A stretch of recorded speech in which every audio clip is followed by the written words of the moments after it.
भारत 1 दिसंबर 2022 से G20 की अध्यक्षता कर रहा है और लगातार बैठकों का दौर जारी है। विश्व स्तर पर भारत में दुनिया के सबसे शक्तिशाली 20 देशों के संगठन G20 के विदेश मंत्रियों की बैठक गुरुवार को सुबह राष्ट्रपति भवन के सांस्कृतिक केंद्र में शुरू हुई। बैठक की शुरुआत में विदेश मंत्री एस जयशंकर ने तुर्की और सीरिया में आए भयंकर भूकंप में मारे गए लोगों के प्रति संवेदना प्रकट करने के लिए सभी सदस्यों के साथ 1 मिनट का मौन धारण किया। रूस यूक्रेन युद्ध के बीच ये बैठक काफी अहम मानी जा रही है। अमेरिकी विदेश मंत्री एंटनी ब्लिंकन, रूसी विदेश मंत्री सर्गेई लैवरोव, फ्रांस की कैथरीन कोलोना, जर्मनी की एनलेना बारबॉक और ब्रिटिश विदेश सचिव जेम्स क्लेवरली भारत द्वारा आयोजित इस बैठक में मौजूद हैं। पीएम नरेंद्र मोदी के संदेश के साथ बैठक की आधिकारिक शुरुआत हुई।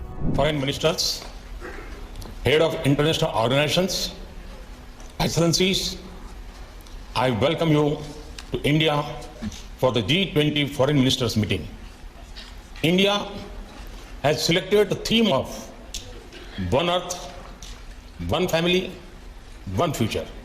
अब आपके मन में G20 से जुड़े कई सवाल होंगे, जैसे G20 क्या है, भारत के लिए G20 की अध्यक्षता के क्या मायने हैं। समझते हैं इस वीडियो में।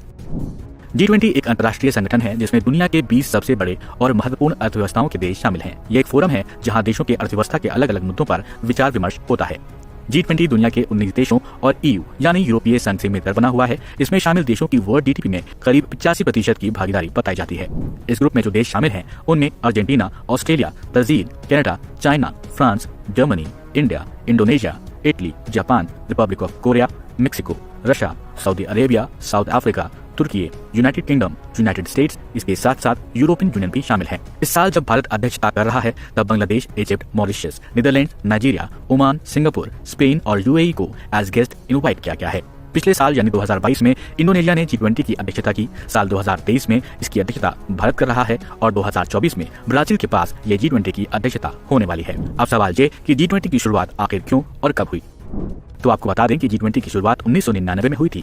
उस समय G20 फाइनेंशियल स्टेबिलिटी फोरम के रूप में जाना जाता था और इसमें केवल वित्तीय मुद्दों पर विचार विमर्श हुआ करता था। 2008 की फाइनेंशियल क्राइसिस के बाद G20 ने अपनी गतिविधियों को विस्तारित कर दिया और अर्थव्यवस्था के विभिन्न मुद्दों पर विचार विमर्श करने वाले अंतर्राष्ट्रीय संगठन के रूप में विकसित हुआ।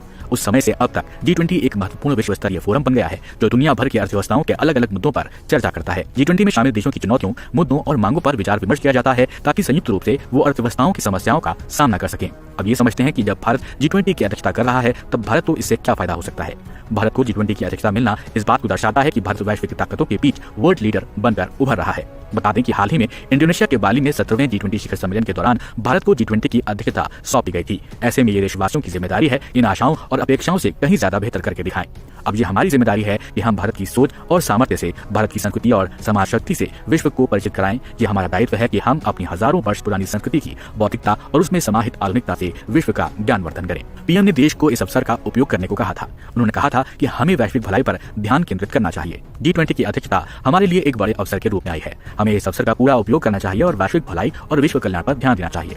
चाहे शांति हो या एकता, पर्यावरण के प्रति संवेदनशीलता हो या सतत विकास, भारत के पास चुनौतियों से संबंधित समाधान है। उन्होंने ये कहा था कि एक धरती, एक परिवार, एक भविष्य की जो थीम है इस आयोजन को वो दी गई है वो हमारी वसुधैव कुटुंबकम की प्रतिबद्धता को दर्शाती है। बीते कुछ सालों में इस तरह से भारत लगातार वैश्विक मंचों पर बेहतर करता आ रहा है और 130 करोड़ भारतीयों की शक्ति और सामर्थ्य के साथ निरंतर नए कीर्तिमान स्थापित कर रहा है।